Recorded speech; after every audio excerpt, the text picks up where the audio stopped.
dia bakal mendapatkan kutukan. Di kupingnya itu tuh banyak orang yang minta tolong, banyak orang yang ketawa, nangis. Hai guys, balik lagi di part 2 video tentang 10 tempat angker di Korea Selatan.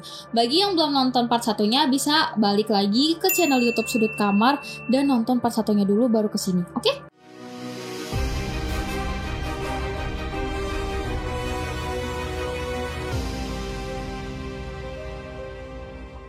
Nah, nomor 6 ini ada The Independence Gate. The Independence Gate merupakan simbol kemerdekaan bagi masyarakat Korea. Gerbang ini dibangun pada tahun 1897. Selain terkenal sebagai simbol kemerdekaan, tempat ini juga terkenal sebagai tempat yang angker. Karena kalau misalnya ada nih beberapa kesaksian yang bilang kalau mereka lagi lewat di sana malam-malam, tiba-tiba tuh rambut mereka ada yang potong. Jadi nih, misalnya aku jalan nih sendiri malam-malam, terus nanti tiba-tiba ada yang motong rambut aku, tapi pas aku cari sosoknya tuh gak ada. Serem banget gak sih? Nah, kenapa tempat ini bisa menjadi angker? Karena dulunya itu kayak udah bertahun-tahun sebelum tahun 1897, sebelum gerbang ini dibangun, lokasi itu menjadi lokasi pembantaian. Karena itu tempat ini jadi angker. Selain ada sosok hantu yang suka gunting rambut orang-orang juga sering melihat penampakan atau suara-suara jeritan yang mengerikan. Yang ketujuh, ada Korean Folk Village. Korean Folk Village merupakan sebuah desa wisata, tapi desa wisata ini terkenal banget sama cerita rakyatnya. Salah satu cerita rakyat yang terkenal di desa ini adalah hantu perawan. Hantu perawan ini merupakan hantu atau sosok yang dulunya itu tuh meninggal tapi belum menikah. Jadi dia masih perawan terus dia meninggal gitu. Jadi hantu perawan gitu. Hantu perawan ini juga disebut dengan Chonyo Gwishin. Wujud dari hantu perawan ini ya kayak kuntilanak di Indonesia aja, pakai daster putih, rambutnya panjang, terus rambutnya nutupin mukanya kayak kuntilanak, sadako gitulah guys, kayak hantu cewek standar aja. Dalam tradisi Korea Selatan, wanita itu dikenal memiliki peran yang sangat penting, yaitu mengurus anak dan mengurus suaminya. Dipercaya kalau misal seorang wanita meninggal sebelum menikah, sebelum dia menjalani kewajiban untuk ngurus anak dan suaminya, dia bakal mendapatkan kutukan berupa menetap di bumi selama-lamanya, alias jadi roh gentayangan. Oleh karena itu, hantu perawan ini bakal bergentayangan dengan rasa dendam. Jadi dia tuh nggak suka sama orang yang mau menikah. Jadi kalau ada orang mau menikah bakal digangguin nih sama sosok ini, atau yang baru menikah juga digangguin. Jadi dibikin berantem nih kalau ada pasangan baru nikah.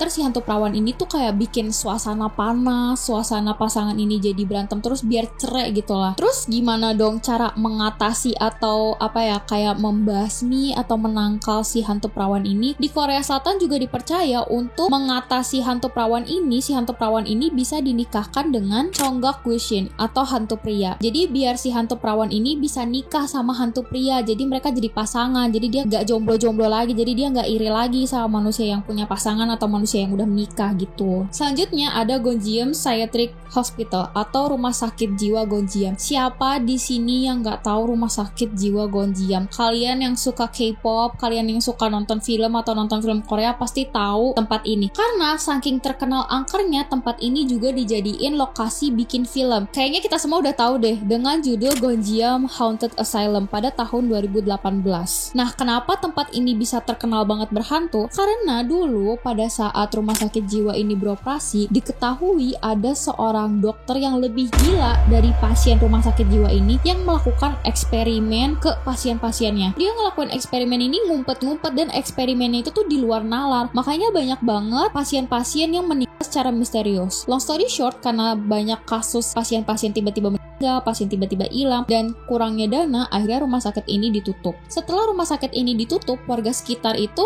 sering dengar rumah sakit itu seperti aktivitasnya kayak pas masih buka gitu loh. Warga sekitar masih dengar ada pasien yang teriak, ada suara orang gemuruh. Pokoknya seakan-akan rumah sakit itu masih menyimpan memori. Terus warga-warga di sana juga nggak ada tuh yang berani buat masuk ke situ. Cuma orang-orang yang dari luar kota atau luar negeri aja nih yang pengen nguji nyali berani masuk situ. Warga sekitar mah enggak, skip banget, skip. Terus di sana juga udah ditutup secara rapat, dibikin gerbang, dibikin tembok, dan pintu-pintu serta jendela di rumah sakit itu juga ditutup sama papan besi. Jadi kalau kita masuk ke sana mau siang-siang, mau sore-sore, mau pagi-pagi, itu tuh cahaya matahari nggak masuk. Jadi gelap banget guys. Ditambah lagi sekitar sana itu kayak hutan atau perkebunan yang banyak pohon rindangnya gitu. Segala kejadian paranormal juga terjadi di rumah sakit ini. Misalnya kalau ada orang yang uji nyali di sana, dia tuh pasti langsung ketakutan. Dia bakal teriak-teriak. Kebanyakan orang tuh kayak gitu karena dia ngerasa di kupingnya itu tuh banyak orang yang minta tolong, banyak orang ketawa, nangis. Basically dia ngedenger suara-suara orang yang kena gangguan jiwa lagi disiksa, atau enggak orang gangguan jiwa yang lagi ketawa-ketawa aja. Kesaksian mereka yang masuk ke situ juga ngerasa kalau badan mereka tuh dicakar-cakar. Jadi setelah mereka masuk situ terus mereka ngedengerin wah suara berisik, terus mereka badannya kayak dicakar-cakar, mereka langsung keluar dan ternyata diperiksa beneran badannya tuh beset-beset, bahkan ada yang sampai berdarah. Tapi orang-orang bilang itu bisa karena hantu yang emang gentayangan, atau bisa juga karena pecahan kaca di sekitar rumah sakit itu. Kan ditambah lagi tempatnya gelap kan, bisa aja mereka ketakutan lari sana lari sini terus kebeset-beset kan guys. Selanjutnya ada asrama wanita di Korea Selatan. Di sini nggak dikasih tahu lokasinya di mana. Asrama ini dibuka pada tahun 1970-an. Asrama ini bukan milik salah satu universitas gitu ya, enggak. Jadi asrama ini dibuat di sekitar tempat yang banyak kampusnya. Jadi kalau misalnya ada mahasiswi-mahasiswi yang kuliah di kampus-kampus itu bisa nginep di asrama ini. Tapi ini khusus perempuan ya. Dari luar asramanya itu kelihatan normal aja. Bagus guys, kayak asrama modern gitu deh. Nggak ada kesan kumuh, suram gitu, nggak ada sama sekali. Tapi asrama ini terkenal angker di daerah tersebut. Dari generasi ke generasi banyak banget cerita-cerita seram yang terjadi di asrama wanita ini. Tapi mungkin karena di situ asrama wanita yang buat kuliah, ada beberapa mahasiswi yang pemikirannya sangat logis, nganggep kalau itu mah kayaknya karena kita stres aja, terus kita paranoid, makanya kita berhalusinasi. Tapi ada juga mahasiswi-mahasiswi di sana yang percaya kalau itu merupakan aktivitas supranatural. Gangguan-gangguan itu biasanya ada suara langkah kaki yang berhenti di pintu kita. Misalnya aku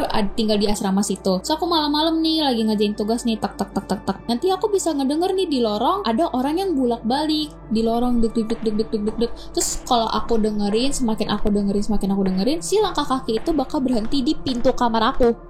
Kedengeran kan kalau misalnya ada orang yang berdiri di depan pintu kamar kita, tapi nanti pas aku ngintip di pintu nggak ada siapa-siapa. Hampir semua mahasiswi yang tinggal di asrama itu ngerasain hal yang sama. Selain dia dengar ada orang yang berdiri depan pintu mereka bahkan pernah diketok. Jadi ada suara ketok juga. Tapi ini nggak semua orang, sebagian kalau lagi ekstrim gitu. Tok tok tok tok gitu kan. Pas dibuka atau diintip nggak ada siapa-siapa. Ada beberapa kesaksian dari mahasiswa yang tinggal di asrama itu ngeliat sosok wanita dengan gaun putih panjang dengan rambut terurai. Ya kayak Sadako kuntilanak gitu, kayak hantu-hantu umum standar lainnya. Jadi tuh mereka kadang ngeliat si sosok itu lagi berdiri di ujung lorong, kadang menghadap mereka, kadang ngebelakangin mereka, kadang si hantu itu ya bolak-balik aja gitu sambil melayang-layang. Nah, mahasiswi di situ juga bilang kalau misalnya kita setelah ngelihat sosok itu, kalian bakal ngerasa diawasi selama beberapa hari. Misalnya dia ada mahasiswi, dia pulang malam-malam terus dia ngelihat sosok itu. Nah udah setelah beberapa hari dia bakal ngerasa diawasi, badannya tuh jadi sering shaking, terus biasanya sakit, demam, kayak gitu guys, kayak orang Indonesia ketempelan aja gitu. Backstory dari si hantu perempuan itu dipercaya, asrama ini dibikin 1970-an kan. Nah di 1980 ada seorang gadis mahasiswi yang tinggal di asrama itu, terus dia depresi gara-gara kesepian, makanya dia mengdiskon umurnya. Setelah kematiannya itu, kamarnya dikosongin. Meskipun kamarnya dikosongin, orang-orang yang tinggal di sana tuh ngerasa mulai ada gangguan sejak si wanita itu mendiskon usia. Orang pintar yang pernah datang ke situ bilang kalau arwah sosok ini tuh nggak tenang, nggak diterima di akhirat karena dia memilih untuk mengakhiri hidupnya, bukan meninggal secara natural. Yang terakhir ada Universitas Seoul, universitas yang paling bergengsi di Korea. Cuma orang-orang pintar doang yang bisa masuk situ. Meskipun dia merupakan salah satu universitas terbaik di Korea, universitas ini memiliki cerita yang menyeramkan. Di Universitas Seoul itu ada asrama. Di asramanya itu terkenal ada hantu, roh baik dan roh jahat. Jadi kalau misalnya mahasiswa didatangi sama roh baik, mereka tuh jadi pinter. Bukan jadi pinter ya, jadi semangat belajar. Terus kalau misalnya mereka menghafal materinya tuh langsung cepat masuk ke otak. Mereka jadi lebih konsentrasi. Tapi kalau mereka lagi sial, mereka ketemu sama hantu hantu atau roh jahat, mereka tuh bakal diganggu. Hantu roh jahat ini juga dikenal memiliki bau yang busuk. Kalau misalnya kita merasakan kehadirannya, berarti itu bau busuk. Terus si hantu roh jahat ini juga bisa mendorong mahasiswa-mahasiswa yang lagi jalan di tangga. Jahat banget. Karena si gangguan roh jahat ini cukup parah dan bisa mengakibatkan ke fisik, banyak mahasiswa-mahasiswa yang memilih untuk pindah ke asrama lain yang beda blok sama asrama itu. Selain itu juga ada hantu-hantu yang dipercaya tinggal di balik tembok. Jadi mahasiswa-mahasiswa di situ juga percaya ada hantu di balik tembok, karena kalau misalnya mereka nih lagi beraktivitas kayak misalnya lagi di perpustakaan atau lagi di lorong-lorong kampus, dia tuh suka ngelihat bayangan hantu dan hantunya itu tuh langsung masuk ke tembok, dan itu nggak cuma 1 atau 2 orang. Makanya di Universitas Seoul juga percaya kalau ada hantu yang tinggal di balik tembok. Universitas Seoul juga beberapa kali mengalami kesurupan massal. Nah, gimana nih setelah tahu kalau ternyata negara Korea Selatan juga punya tempat-tempat yang serem dan penuh dengan cerita mistis? Kalian penasaran nggak? Pengen kesana nggak? Thank you semua yang udah nonton video aku kali ini. Kalau kalian pengen request aku mau bawain video apa, boleh banget komen di bawah. Jangan lupa like, komen, dan subscribe. Sampai jumpa di video selanjutnya. Bye-bye.